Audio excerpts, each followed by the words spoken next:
In this video, I would like to give you some advice about what you need to do to feel more confident when you're speaking English.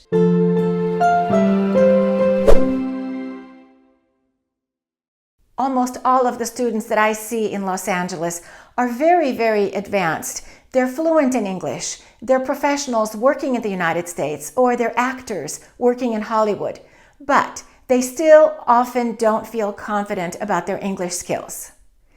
And one of the reasons that's true is because they are not comfortable using many of the different expressions and idioms that native speakers use. For example, let's take the word happy. Maybe they say, I'm happy, or I'm very happy, or I'm very, very happy.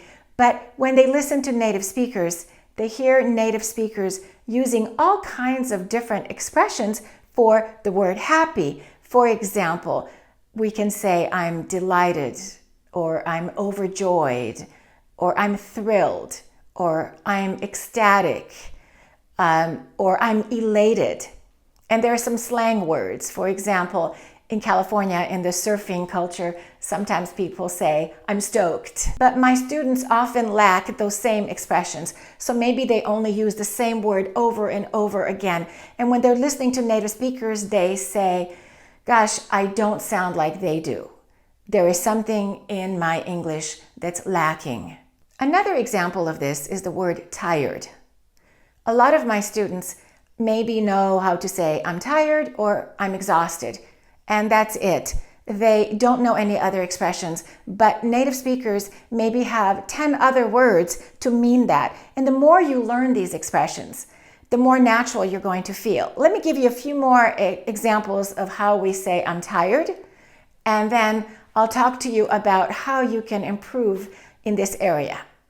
For example, native speakers can say I'm drained, or I'm bushed, or I'm wiped out, or I'm worn out, or sometimes they'll say I'm beat, or I'm pooped, and they all mean pretty much the same thing. So now I'm going to give you some tips. I'll give you 4 different tips about what you can do to expand your use of expressions. The more you use these expressions, the more you're familiar with them and then apply them, the more you're going to feel like a native speaker. You're definitely going to feel a lot more confident because you'll be speaking like the people around you.